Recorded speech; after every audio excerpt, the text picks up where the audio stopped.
बिस्मिल्लाहिर्रहमानिर्रहीम। चैप्टर जो हमारा प्लांट मूवमेंट्स, इसमें मैं स्टार्ट वहाँ से करने लगा हूँ जो एक ख़ास अहमियत का हामिल है, और वो ये है कि आप लोग जो कुछ पढ़ के आए हैं एफएससी में, वो अगर आपको पढ़ाना पड़ जाए कहीं पे और आप उसको वैसे का वैसे पढ़ा दें तो समझिए कि आप भी नेक्स्ट जनरेशन का बड़ा गर्व कर देंगे। हमारे यहाँ कुछ ऐसी प्रॉब्लम्स हैं, सीधी सीधी बात है कि ये करप्शन हर मामले में हर जगह पे, और वो पैसे के साथ हो या बगैर पैसे के साथ हो, ये चीज़ें चलती रहती हैं। किताब में अगर कोई मिस्टेक आ गई है तो उसकी करेक्शन उन लोगों की रिस्पॉन्सिबिलिटी है जिनका नाम किताब में लिखा हुआ है। ये भी होता है कि बंदे का नाम लिखा होता है, सिर्फ उसने काम कुछ भी नहीं किया होता। ये सूरत हाल है किताबों में। बहरहाल जो फर्स्ट प्लांट मूवमेंट, ये गालिबन सेकंड में थी, सेकंड के अंदर ये जो टॉपिक है प्लांट मूवमेंट, उसकी जो डेफिनेशन और एग्जाम्पल्स दी हुई हैं वो मिस मैच है। डेफिनेशन कुछ और कह रही होती है और उसकी एग्जाम्पल कुछ और कह रही होती है, वो आपस में मैच नहीं करती। यानी लिखने वाले की मिस्टेक है, जिसने वो चीज़ों को गलत डिफाइन किया और उनकी गलत एग्जाम्पल में।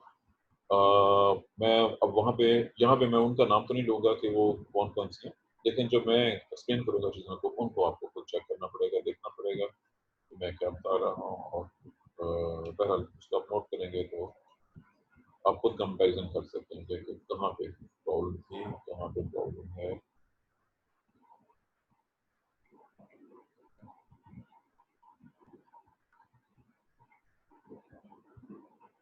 मैं एड्रेस कर रहा था स्क्रीन पे, तो उसके बाद मैं शुरू करता हूँ इस वाले टॉपिक को।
रिएक्शन होगी हटेगा जो हमारा प्लांट मूवमेंट्स।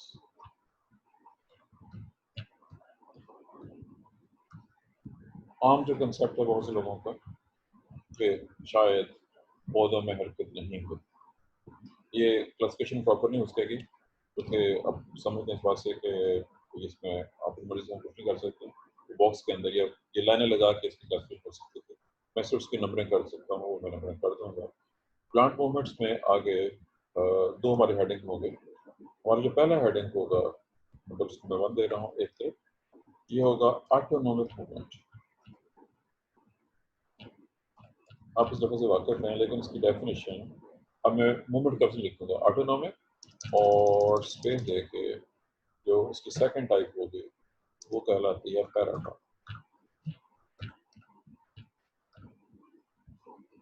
अब ये देखें कि इसने जो मैं चाहता था उसने उसकी जगह पे कुछ और कर दिया। मैं ऑटोनोमिक और पैराटॉनिक दोनों को इकट्ठा देना चाह रहा था। चलें अब ऐसे हो जाएगा, ऐसा ऑफिस करना इसको और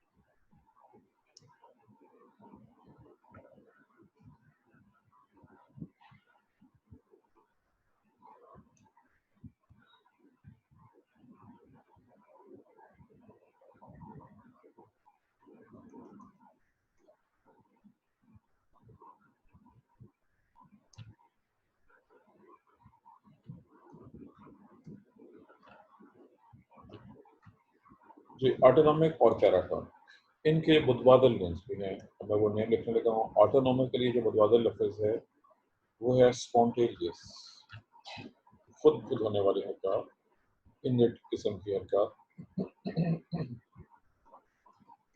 उसके मुकाबले में पैराटोनिक के लिए जो मुतबादल लफ्ज़ है वो है इंड्यूस्ड, जो किसी और वजह से हो।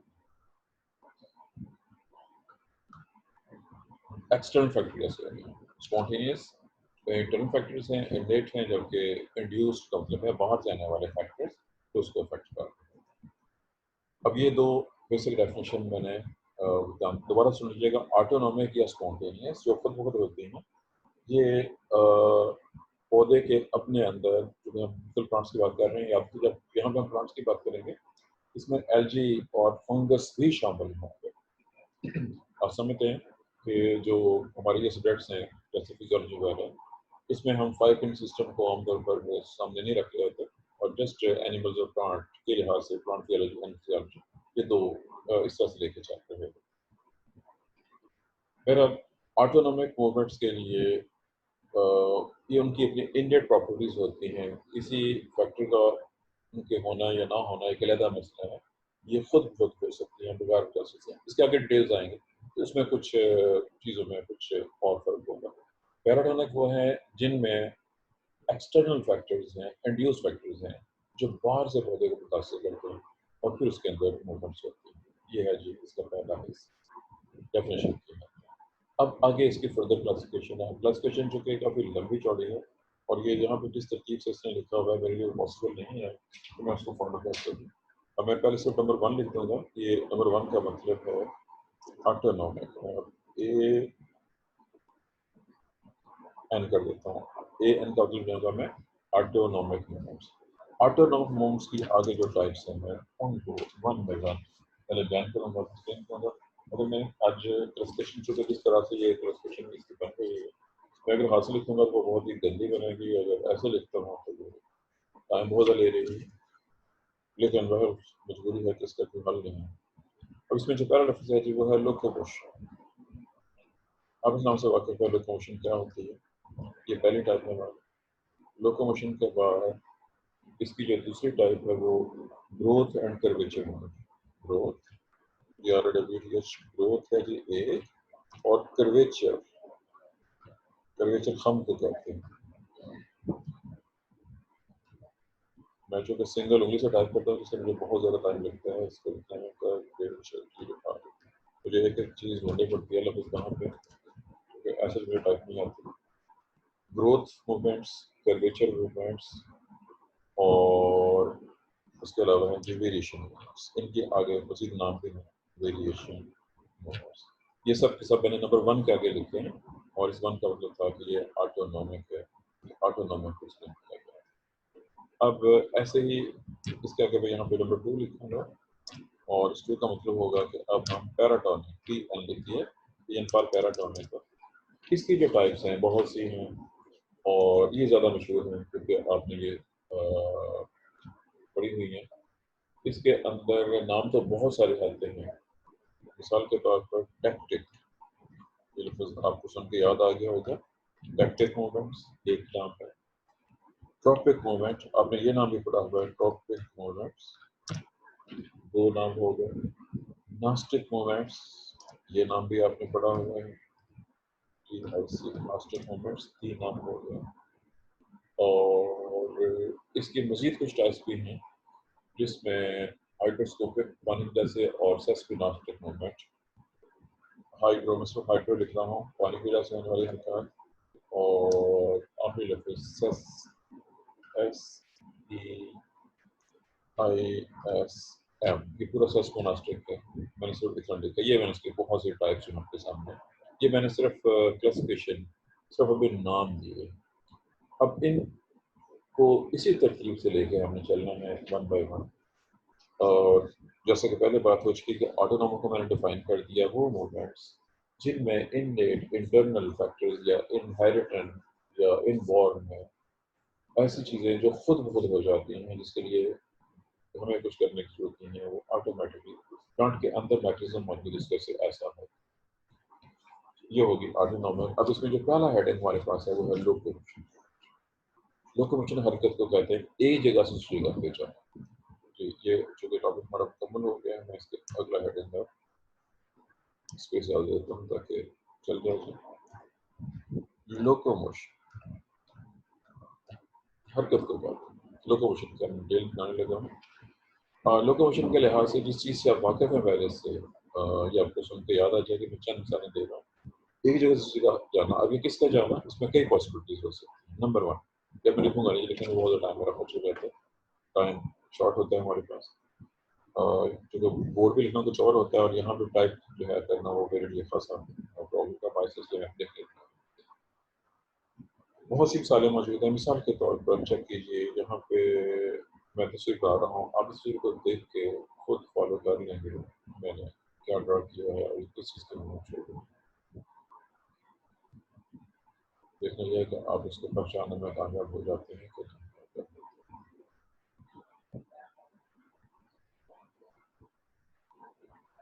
जी, क्या आप इसको आइडेंटिफाई कर सकते हैं जो मैंने ड्रा किया है? Plant cell. ठीक है जी, दूसरा का जवाब प्लांट सेल है। अब मैं कुछ एरोस लगा रहा हूँ, इससे आपने गैस करना है मैंने एरोस क्या शो करने को निकला है।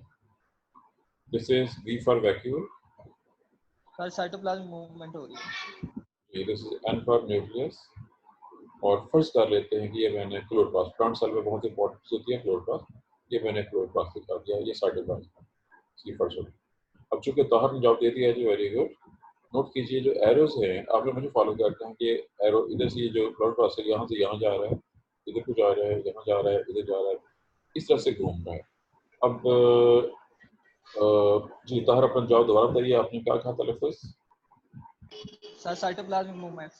जी, ताहर ने इस्तेमाल किया इसके लिए साइटोप्लाज्म, ये ताहर का जवाब है, लेकिन और कोई जवाब देना चाहता? सर स्ट्रीमिंग मूवमेंट भी से कह सकते हैं हम। Very good.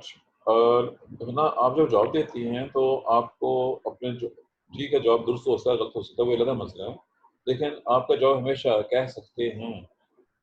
ये इसका मतलब है कि आपको श्योरिटी नहीं है, आपका स्टेटमेंट ये बताता है कि आपको अपने जवाब के ठीक होने का यकीन नहीं है।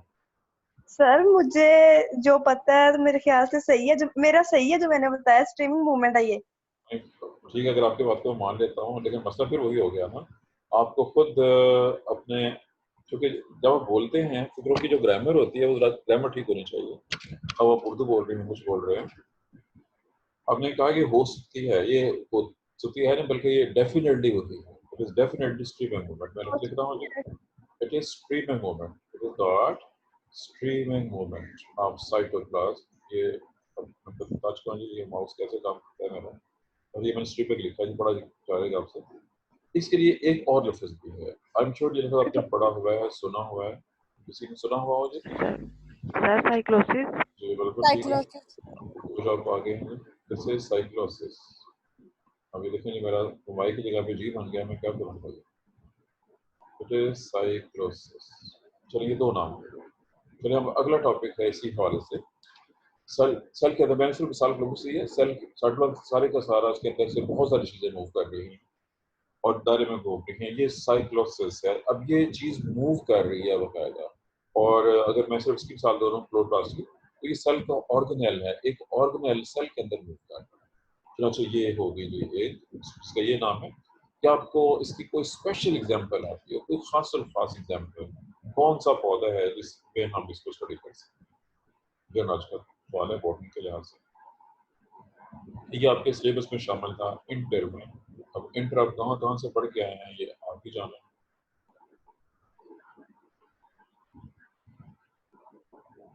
चलो मैं नाम बोले देता हूँ, पौधे का नाम है ट्रेडेस्केंशिया। क्या आप इस नाम से वाकिफ है पहले से?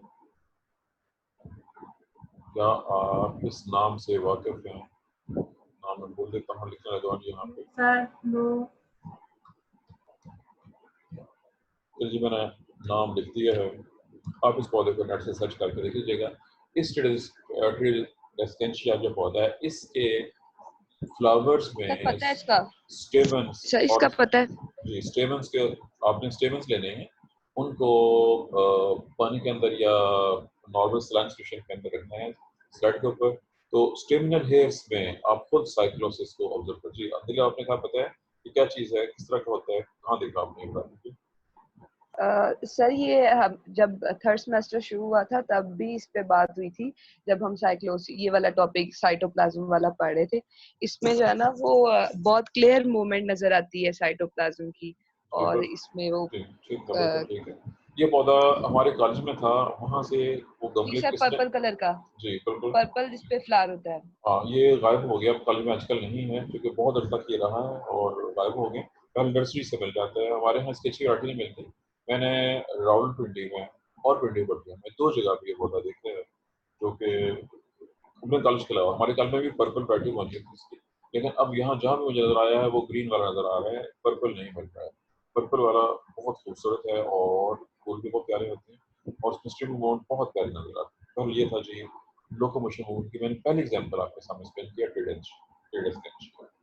अब मैं दूसरी एक तस्वीर बना रहा हूँ। इस तस्वीर को देखना आपने है और देख के आपने गेस करना है मैंने क्या बनाया है और ये क्या कर रहा है, किधर को जा रहा है, क्या चीज। जी, what this may be.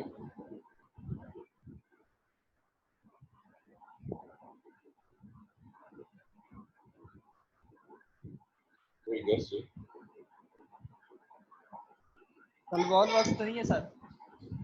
आपने तो बॉटनी की मत मार के रख दिया भाई। सर मुझे आती ही नहीं है ये। आती नहीं है, पढ़े ही नहीं है ये।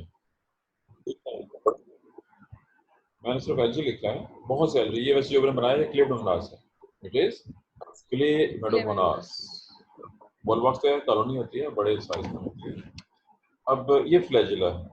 अब क्लेबडोमोनास और बहुत से और एलजी मूव करते हैं। ये चूंकि मैंने इसके अंदर ये ड्रा कर दिया, अगर मैं सिर्फ ये ड्रा करता तो अब बताएंगे ये क्या है, इसमें कोई फर्क है? ये एलजी है, ये सी एच लिख रहा हूँ मैं, सी एच ये क्लेबडोमोनास के लिए है।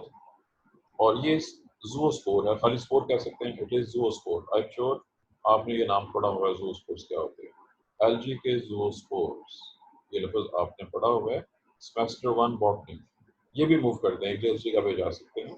और मैं एक तस्वीर बना रहा हूँ, ये अमीबा नहीं है, इट इज नॉट अमीबा।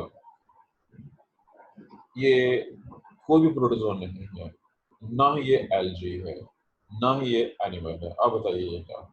मैंने जॉब को दे दिया है, सिर्फ एक चीज रह गई। ये ना एनिमल है, ना ये अमीबा और प्रोटोजोआ है, ना ही ये प्लांट है, ना ये एल्गी है। तो बताइए ये क्या? ये आपने पढ़ा हुआ है स्मैश प्रमाण। फंजाई की कौन सी किस्म होगी? किंगडम फंजाई में आएगा, लेकिन ये है क्या?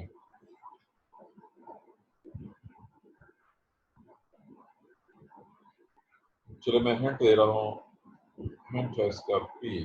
पहला हिंट पी। किंगडम फंजाई है, याद रखिए किंगडम फंजाई है, लेकिन इसका नाम बड़ा मशहूर और मारूफ है। चलो मैंने अगला नाम भी लिख दिया है, PL PLA PLAS। इतना इतने हिंट दे के भी अगर आप ना चलें तो फिर तो अल्लाह ही हाफिज आपका। सर क्या लिखे? PLAS? जी, मैंने आधा नाम लिख दिया है, लेकिन आप लोग जवाब देना। प्लाज्मोडेस्माटा। प्लाज्मोडेस्माटा क्या होते हैं? इस तरह के होते हैं? Sorry sir.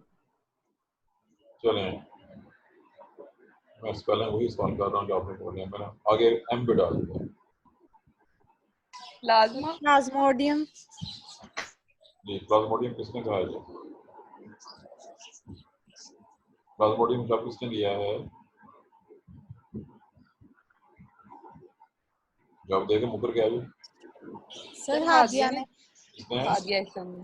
हादिया। हादिया एहसन ने दिया है सर। जी, ये प्लाज्मोडियम कौन से वाला प्लाज्मोडियम है ये बता दें। ये प्लाज्मोडियम कौन से वाला प्लाज्मोडियम? जवाब मैंने खुद दे दिया था, आप लोगों ने सिर्फ उसको कुछ एक्सप्लेन करना है। आप जिस प्लाज्मोडियम से वाकिफ हैं वो मलेरिया वाला प्लाज्मोडियम है। ये लग रहा है वो वाला कि नहीं लग रहा? ये प्लाज्मोडियम मलेरिया वाला लग रहा है कि नहीं लग रहा? और अगर आपको मलेरिया वाला प्लाज्मोडियम के बारे में भी नहीं पता है तो फिर दूसरे के बारे में क्या पता हो सकता है? सेमेस्टर 2 बॉटनी, टॉपिक है फंजाई, किंगडम फंजाई। उसके ग्रुप्स के नाम याद है किसी को? फंजाई के ग्रुप कौन कौन से हैं? फंजाई के किसी ग्रुप के बारे में कोई इंफॉर्मेशन याद रही है? जी सर याद है। बताएं कौन कौन से ग्रुप्स हैं फंजाई के?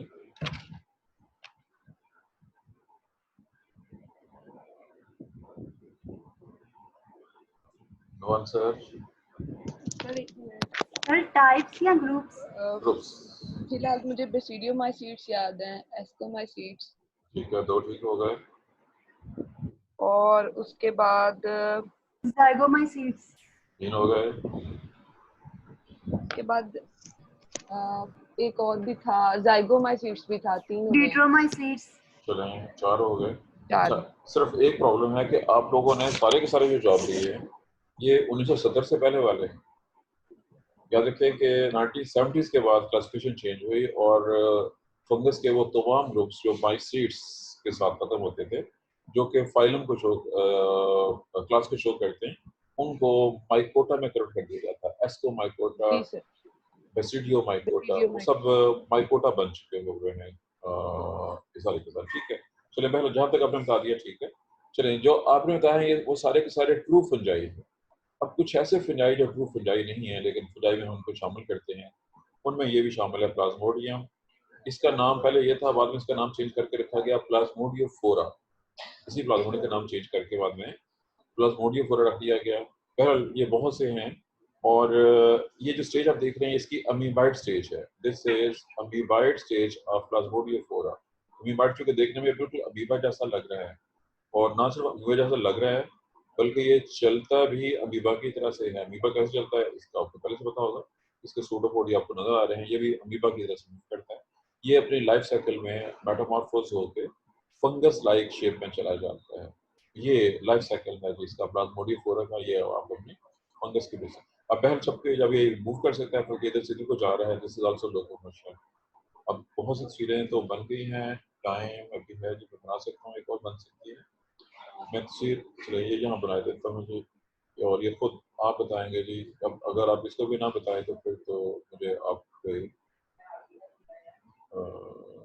चलो ऐसे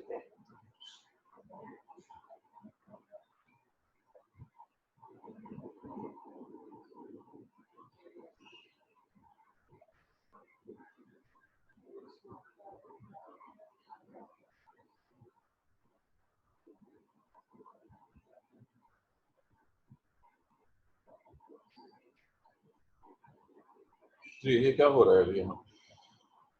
एनाफेज है सर। सर ये माइटोस जी चूंकि जॉब पहले आ गया जी, आपसे अंग्रेजी में जवाब दे दिया। एनाफेज में जो चीज हो रही है, जो असल काम हो रहा है वो है movement of chromosome. Chromosome move कर रहे हैं दूसरे को जाते हैं। आपके सामने मैंने लोकोमोशन को एक्सप्लेन किया है, तमाम एग्जाम्पल पौधों से दी हैं, यानी जो क्लासिकल, याद रखिए मैंने क्लासिकल पार्ट की बात कर रहा हूँ। क्रिमडास की मूवमेंट है, ज़ूस्पोर की मूवमेंट है, प्लाज्मोडियोफोरा की अमीबाइड स्टेज की मूवमेंट है, साइक्लोसिस है, साइटोप्लाज्म की हरकत है और क्रोमोसोम। ये तमाम एग्जाम्पल अगर हम इसको समझ रखें, क्रिमडास को, या कहा में नाम ये था वोल्वाक्स, एलजी, बहुत सारे एलजी मोटाइल होते हैं जो फ्लैजला की मदद से मूव करते हैं। ये दोनों से फ्लैजला की मदद से मूव करते हैं। बहरहाल अगर पूरे का पूरा सेल मूव कर रहा हो, अगर वॉलवॉक्स की बात करेंगे, ये वॉलवॉक्स है। वॉलवॉक्स में चारों साइड पे ऐसे फ्लैजला मौजूद होते हैं, जैसे जो भी कह, ये पूरा ऑर्गेनिज्म है, कार्बोनिया मूव कर रही है, सेल मूव कर रहा है, एक ज़ूस्पोर मूव कर रहा है, ये भी एक मल्टी न्यूक्लिएट सेल है, मूव कर रहा है, साइटोल मूव कर रहा है, क्रोमोसोम, ये सब लोकोमोशन के एग्जांपल्स हैं। लोकोमोशन, हरकत, लोकोमोशन, इस पर हम लोग लोकोमोटी, आई ओ एन, स्पेलिंग मिस्टेक, ये ई आई ओ एन, ये है जी लोकोमोशन, हरकत। अब आपके सामने मैंने बहुत सी मिसालें, मैंने एक सेपरेट हेडिंग के साथ इसको एक्सप्लेन किया है। एफएससी की बुक में ऐसा नहीं था, उसकी डेफिनेशन और उसकी एग्जांपल्स मैच नहीं करती थी। उसमें एक एग्जांपल और भी थी जो यहाँ मैंने नाम तो नहीं लिया उसका। ये ज़ूस्पोर शो किया मैंने। ज़ूस्पोर और गैमेट में कोई फर्क नहीं होता, गैमेट भी ऐसे होते हैं बहुत से चीज़ों के।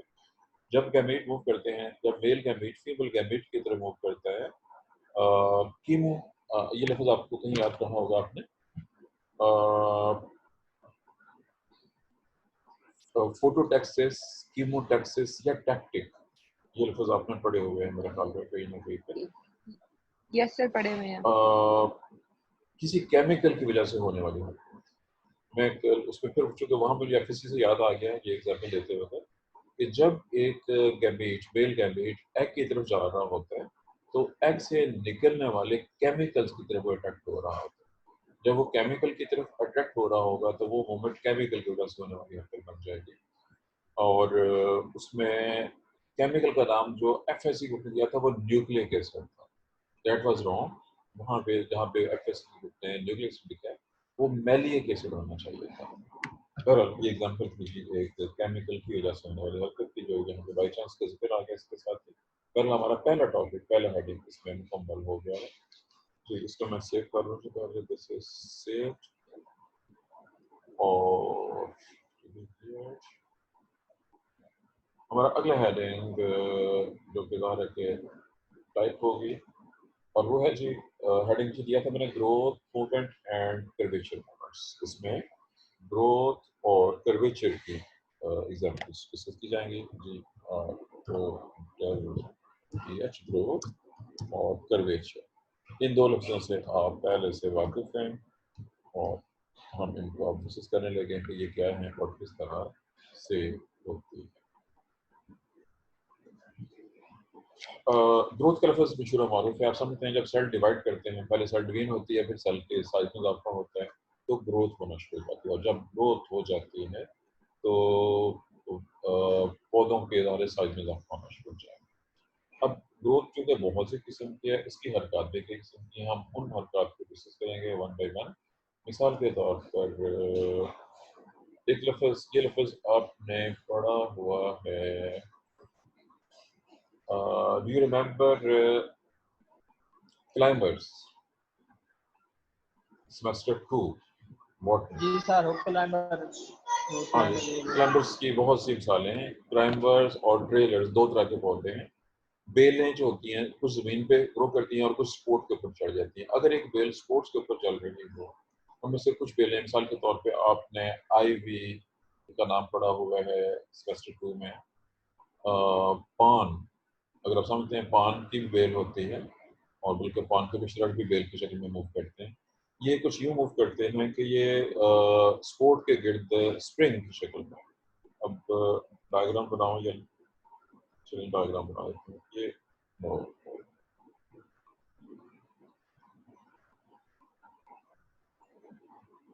ये रफ स्केच होगा जी सिर्फ, ये इसको स्प्रिंग समझना आपने। ये किसी स्पोर्ट के गिर्द मूवमेंट इसकी हो रही है। मैं स्पोर्ट नहीं ट्रैक कर रहा, मैंने सिर्फ इसको शो किया है। आपने इसको कॉइल समझ लेना, ये कॉइल है, ये स्प्रिंग है। कि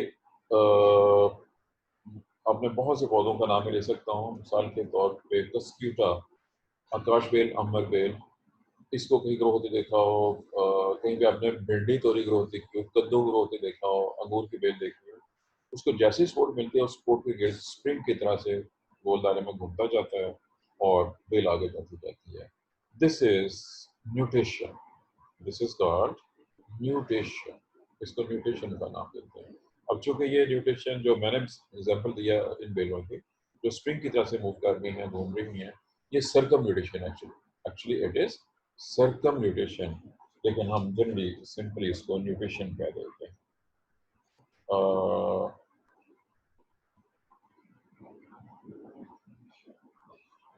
मैंने बहुत से पौधों का जो नाम ले लिया है, इसलिए बस ये इतना ही काफ़ी है। अब मैं दूसरे हिस्से में आ रहा हूँ। वाइन, मैं कॉइल में सिर्फ वाइन का नाम पूछने लगा हूँ। वाइन में ऐसा हो सकता है, बिस्कुटा का नाम मैंने लिया था, उसमें ऐसा हो सकता है। और भी बहुत से पौधे, मैंने पान का नाम लिया था, वगैरह वगैरह, बहुत से एग्जाम्पल्स हैं। पहले ग्रोथ मूवमेंट में मैंने न्यूट्रिशन और ख़ास तौर पर सर्कम न्यूट्रिशन के साथ इसको एक्सप्लेन किया। नेक्स्ट हेडिंग है जो मेरे पास, हाँ, इसमें जो कर्वेचर का लफ्ज़ है इसकी मैं वजाहत कर दूँ।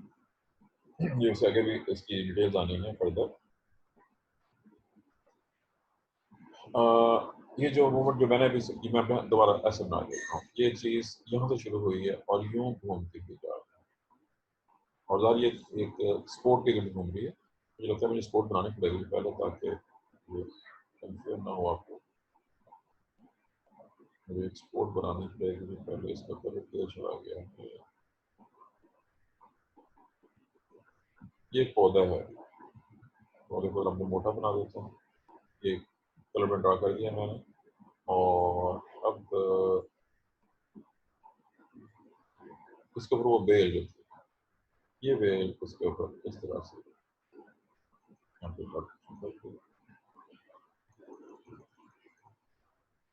ये ऐसे अब जो घूम रही है, इसलिए ये कर्वेचर भी है साथ साथ, ये भी कर्व कर रही है, लेकिन ये कर्व को दायरे में कर रही है, इसलिए सर्कल न्यूटेशन, ये न्यूटेशन सर्कल न्यूटेशन को मैंने एक्सप्लेन किया है यहाँ पे। जी, हमारा अगला हेडिंग है, इसमें शुरू और लफ्ज़ है, और लफ्ज़ है जी नास्टिक मूवमेंट। नास्टिक मूवमेंट भी ग्रोथ की वजह से होती है किसी भी ऑर्गन में एक दूसरी साइड पर। अब इनमें दो लफ्ज़ बहुत इंपॉर्टेंट है, एपिनास्टिक और हाइपोनास्टिक मूवमेंट। एपिनास्टिक मूवमेंट और हाइपोनास्टिक मूवमेंट। मैं इसकी एक तस्वीर बनाने लगा हूँ, इस पर गौर कीजिए ये क्या हो रहा है। रफ स्केच होगा जो मेरी डायग्राम आपको पता ही पहले कैसे चलती है, और इसीलिए बनती भी चलेगी। ये पहली कंडीशन है, और इसके बाद यहाँ पे क्या होने लगा है ये आपको देख के नजर आ जाएगा। जस्ट अपने गैस करना है मैंने क्या ड्रा किया है, ये क्या था, ये क्या है, ये क्या था, ये क्या है, कुछ फर्क नजर आ रहा था ना? सर ऊपर फ्लावर है कंप्लीट, नीचे साथ सेपल पैटर्न यानी कि डिफरेंशिएट हो रही है। जी, इसी को जरा चेंज करें, सोचें कुछ और, मुझे सोचें।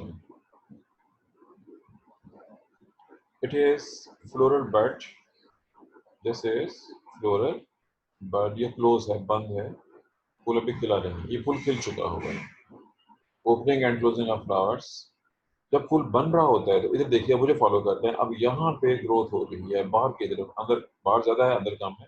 जब तक ग्रोथ बाहर ज्यादा है अंदर कम है, अब ये नीचे है, ये हाइपोनेस्टी है, दिस इज हाइपोनेस्टी, और यहाँ पे ग्रोथ नहीं हो रही है।